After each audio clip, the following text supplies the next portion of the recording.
Buenas tardes. Quiero compartir con ustedes un video en el cual se hace una entrevista a Andrés Velasco, muy interesante porque describe qué está pasando en nuestra economía.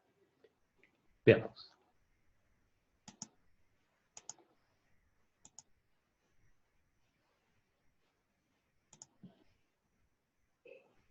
De Hacienda, economista Andrés Velasco, y su mirada sobre cómo esta pandemia está golpeando los mercados y está pegándole al mundo. Andrés, muchas gracias por estar con nosotros también en ¿Quién lo diría? Bienvenido, buenos días. Buenos días, ¿qué tal, Juan Manuel? Connie, ¿cómo están ustedes? ¿Cómo está Andrés Velasco? Bienvenido. Andrés, usted le tocó ser ministro de Hacienda durante la recesión que se generó con la crisis subprime, ¿verdad? Que hasta ahora ha sido probablemente de los peores recuerdos que hemos tenido en esa línea, pero ya tenemos al Fondo Monetario Internacional temiendo una recesión peor que la que vivimos entonces. ¿Qué elementos tenemos hoy día a disposición como para hacer la comparación y cuán profundo cree usted que es el problema que se nos está generando hoy día? Creo que es muy, muy profundo con ella, hay que decirlo con todas sus letras. La crisis del 2008-2009 fue gigantesca, fue la más grande que el mundo había sufrido desde la Gran Depresión de los años 30 del siglo pasado, pero era una crisis básicamente económica. Tuvo su origen en el sector financiero de Estados Unidos y de Europa, por malos manejos allí, y con medidas de corte económico y financiero se pudo contener, y en el caso de Chile, como ustedes saben, estábamos preparados, teníamos ahorros, pocas deudas, y lo que en otros países tardó años en resolverse, en Chile apenas duró unos meses. Lo de hoy día es muy distinto, porque parte no por la economía ni por lo financiero, sino que parte por una crisis sanitaria sin proporciones. Y se da la paradoja que los países que mejor y más rápidamente atacan la crisis sanitaria, tomando medidas radicales, la cuarentena, en fin, las medidas de separación social, como les dicen algunos, son también los países que inmediatamente sufren el mayor costo económico, porque está ocurriendo algo que nunca habíamos visto, que es sencillamente decirle a la gente, váyase a su casa y por favor no trabaje, no salga de su casa. Hay algunos privilegiados que podemos trabajar por teléfono, como lo estamos haciendo ahora, pero para mucha gente esa opción no está. Y por lo tanto, no es difícil empezar a imaginar escenarios en los cuales hay 2 meses, 3 meses, no sabemos cuánto, en que la actividad económica básicamente se congela. Y eso significa, si lo llevan a tasas anuales, economías que se contraen fuertemente en el curso del año 2020. Ahora, evidentemente, qué tan grave sea esto va a depender primero del avance de la pandemia, de las soluciones médicas, pero también de las políticas económicas, y me imagino que eso también me van a preguntar. Le vamos a preguntar de eso, pero antes de traerlo necesariamente a Chile, ¿verdad? Cuando empezamos con esta crisis sanitaria global, se hablaba de las herramientas que tenían los bancos centrales desde la perspectiva monetaria y de las herramientas fiscales que podían tener los gobiernos. Y lamentablemente nada parece estar siendo suficiente hoy día. Tenemos inversores retirando fondos, tenemos una dosis de incertidumbre que no se calma con nada, y no es que haya gente pidiendo necesariamente más cosas, salvo una respuesta respecto de cuándo se acaba esto. Es que yo creo que pedir una respuesta de cuándo se acaba esto es como obvio. Cuando un paciente, ¿no es cierto?, le dio un ataque al corazón y está en la UTI, es como exigirle al médico que nos diga en ese momento, bueno, ¿y este señor cuándo se va para su casa? La verdad es que nadie sabe cuándo el paciente se va para su casa. Lo único en lo cual nos podemos centrar en este momento es que estando el paciente en la UTI, el paciente sobreviva. Y yo creo que los bancos centrales han hecho cosas en todo el mundo que no habíamos visto nunca. El Banco Central de los Estados Unidos, la famosa Reserva Federal, ayer anunció un programa sin límite de compra no solamente de bonos del Estado, sino que de papeles del sector privado. Todas las intervenciones que conocemos en la historia de los bancos centrales, incluso las más dramáticas de la crisis de hace 10 años, eran por un monto fijo. Vamos a comprar hasta tantos miles de millones de dólares. La Reserva Federal ayer dijo, no hay límites, lo que me traigan, se lo compro. Entonces, estamos viviendo desde el punto de vista de la política monetaria cosas absolutamente sin precedentes. Ahora, si han tenido o no han tenido efecto las medidas, nunca lo vamos a saber porque no sabemos cuál es el, como dicen los estadísticos, el contrafactual. ¿Qué habría pasado sin esas medidas? Yo me atrevo a compartir con ustedes la conjetura que sin esas medidas estaríamos en el caos total. A fin de cuentas, las bolsas cayeron, pero se dejaron de desplomar. a fin de cuentas los tipos de cambio se depreciaron, pero también en alguna medida han empezado a estabilizarse. Ahora, lo que más importa en realidad no es tanto lo que nos dicen las variables financieras, por supuesto que importan, pero no son las únicas. La clave va a ser en qué medida, en cualquier país del mundo, Chile no está solo en esto, la política macroeconómica evita lo que uno podría llamar el segundo round de contracción. Porque el primer golpe al bienestar de las personas, pero también a la economía, ocurre cuando una familia se va para su casa y pierde sus ingresos, ¿cierto? Pero si pierde sus ingresos, esa familia también deja ir al almacén de la esquina y por lo tanto el almacén de la esquina pierde sus ingresos, ¿no es cierto? Y el almacén de la esquina probablemente tenía proveedores a quienes les deja de comprar mercancías que también a su vez pierden sus ingresos. Y esos proveedores probablemente tenían deudas con el banco y las dejan de pagar.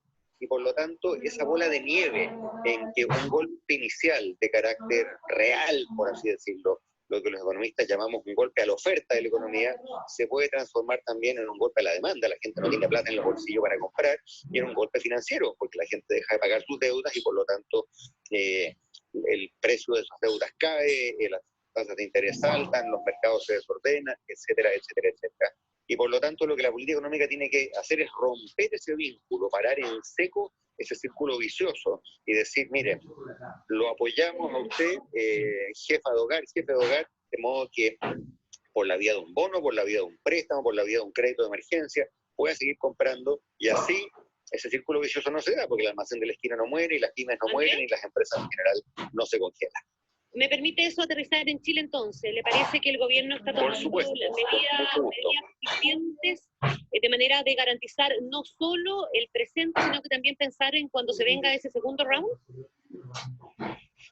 Creo que hay dos preguntas implícitas en lo tuyo, Cone. ¿Son las medidas correctas? Y segundo, ¿son las medidas suficientes? Exacto. Parto por lo de las cosas, si son o no son correctas. Creo que son muy correctas. Creo que la orientación de lo que el gobierno está haciendo es la adecuada, y por lo demás aquí no se trata de inventar la pólvora, es más o menos lo que han hecho los gobiernos sensatos del mundo, a diferencia, por ejemplo, del gobierno de México, en que el populista López Obrador sigue haciendo concentraciones en que abraza a la gente y dice que todo esto es un invento, ¿no? Pero los gobiernos serios del mundo están tomando medidas bastante similares a las que ha tomado el gobierno chileno, y las podemos entrar a desmenuzar si a ustedes les parece. Ahora, ¿van a ser suficientes? Yo creo que como un primer envión parece razonable la magnitud de lo planteado, pero volvamos a lo que decíamos recién. No sabemos cuál va a ser el alcance de la pandemia, no sabemos si una vacuna va a estar disponible en un mes, en 3 meses, en 6 meses o nunca, y por lo tanto hay que ir matando los piojos de a uno, como dice el refrán, es decir, hay que preguntarse una semana más, bueno, ¿qué sabemos respecto del comportamiento de los hogares? ¿Qué ha pasado con el consumo? ¿Qué ha pasado con los salarios?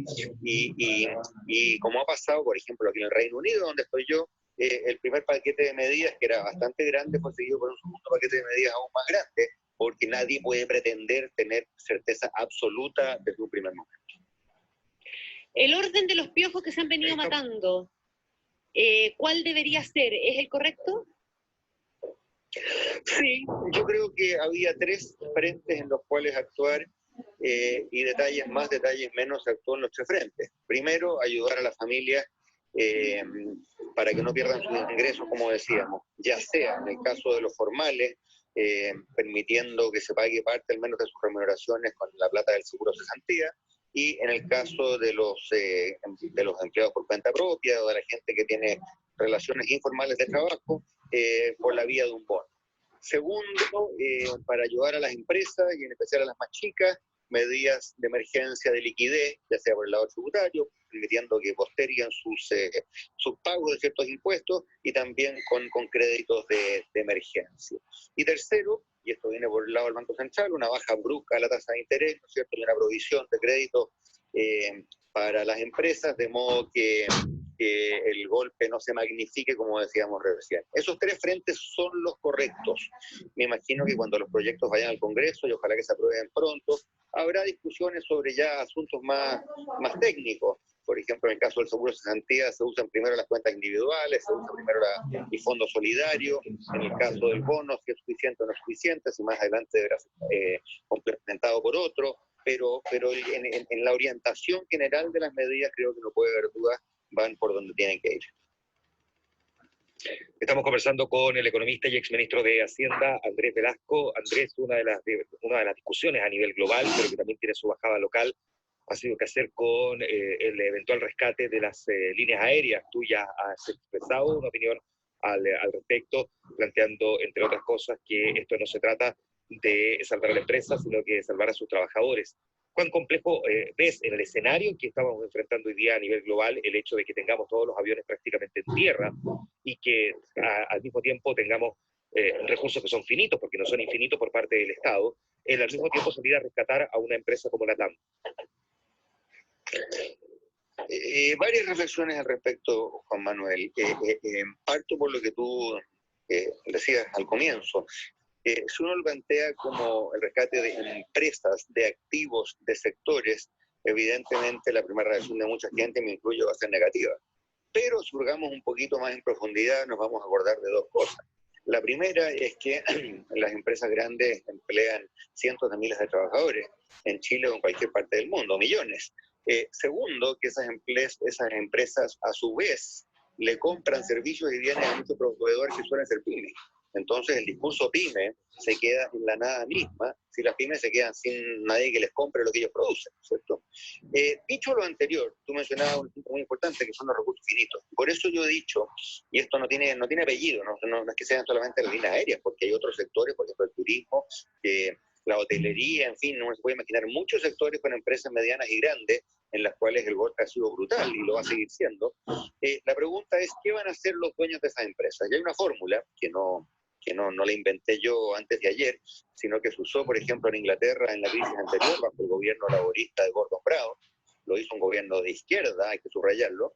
Y es decir, señores empresarios, ustedes quieren ayuda, muy bien, pero ponen sobre la mesa parte de su capital accionario, que pasa a ser en este momento del fisco. Es una nacionalización parcial y transitoria, que tiene dos ventajas. Primero, señaliza el compromiso de los dueños, para que los dueños no se la lleven barata, porque aquí todos tenemos que poner algo en nuestro bolsillo.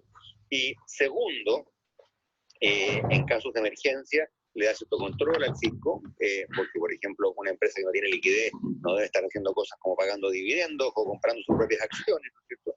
Y tercero, y lo más importante, si el fisco pasa a ser accionista transitorio de la empresa, ¿qué quiere decir eso de transitorio? Bueno, las crisis se acaban, eso lo sabemos, duran más o duran menos, pero terminan, y cuando se acaben, esas acciones van a valer más, no menos de lo que valen hoy, y por lo tanto el fisco las pone en venta y se queda con la diferencia. Y de hecho, si uno mira lo que ocurrió con el rescate, por ejemplo, de las automotrices en Estados Unidos en la crisis anterior, el fisco al final recuperó lo que había puesto, incluso una pequeña ganancia. Lo que parece correcto, ¿no es cierto? Porque así los dueños de las empresas ponen algo de su bolsillo y los contribuyentes, que somos los que al final pagamos la cuenta, podemos esperar que el fisco recupere parte o todo de lo comprometido. Claro. Andrés Velasco, por último, déjame preguntarte, entiendo que te llamamos por teléfono a tu número del Reino Unido, no sé si estás en Santiago o allá, pero de todas formas me gustaría tener una breve mirada sobre cómo políticamente ha enfrentado el gobierno de Boris Johnson esta pandemia y con las consecuencias económicas también que ha tenido, por decirlo así, este giro que dio el premier británico. Sí, bueno, ustedes están trabajando desde su casa en Santiago, yo estoy trabajando hace ya 10 días desde mi casa en Londres. La reacción inicial del gobierno británico fue probablemente más laxa que la de otros gobiernos en Europa, pero eso no fue por dejación ni por populismo, no lo asemejaría yo a la torpeza de cosas que se han hecho en algunos países de América Latina, algunos de los cuales ya mencioné, sino que más bien porque tenían un diagnóstico científico distinto. Ellos inicialmente apostaron a la idea de que mucha gente se iba a contagiar igual, pero que especialmente en la población joven el contagio no conllevaba mayor riesgo, y una vez que hubiese un número suficiente de contagiados, se produce una especie de inmunidad colectiva y por lo tanto el problema empieza a desaparecer. Y había gente muy sesuda y muy científica que apoyaba esa tesis. Ahora, ¿qué pasó? Le empezaron a poner números a la tesis y se dieron cuenta que era viable, pero que era viable sí y solo sí se aceptaba un número de contagios tal que conllevaba muertes, no de jóvenes ni de niños, pero sí de adultos mayores. Y se volvió bastante evidente que ese número de muertes era humana y también políticamente inaceptable. También le jugó en contra a Johnson el hecho de que a la gente al final de cuentas mira a los vecinos, ¿no? Y cuando los británicos miraban al otro lado del Canal de la Mancha y decían, bueno, en Italia y en Francia y en España están todos en lockdown encerrados en sus casas, y aquí estamos todavía yendo a los pubs y tomando cervezas. ¿Por qué? Explíqueme la diferencia. Y con el tiempo esa presión se fue incrementando hasta que las medidas finales las anunció el primer ministro anoche en una cadena de televisión muy cortita pero bastante contundente, en que dijo se prohíben todas las actividades públicas, no puede haber más de 2 personas juntas paradas en la vereda, se cancelan incluso actividades como los matrimonios y los bautizos, hizo una excepción tristemente respecto de los funerales. Todas las tiendas que no sean farmacias y lugares donde se venden alimentos están cerradas. Desde hace 10 o 15 días ya todos los teatros, los cines, los estadios estaban cerrados y por lo tanto Inglaterra va a un cuasi lockdown. No es tan radical como lo que ocurrió en Francia o en Italia, pero bastante riguroso.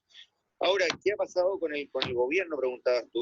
Yo creo que los primeros pasos han sido más o menos percibidos como pasos en falso, pero reaccionado con bastante rapidez.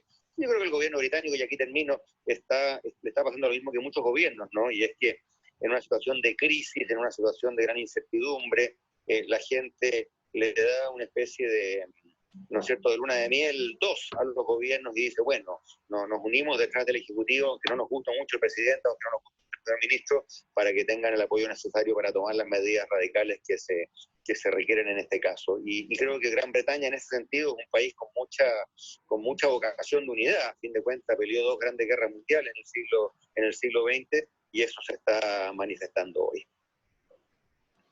Andrés Velasco, economista, exministro de Hacienda, en diálogo con nosotros esta mañana en ¿Quién lo diría? Por Infinite Mega Plus. Muchas gracias, Andrés, que esté muy bien. Buenos días.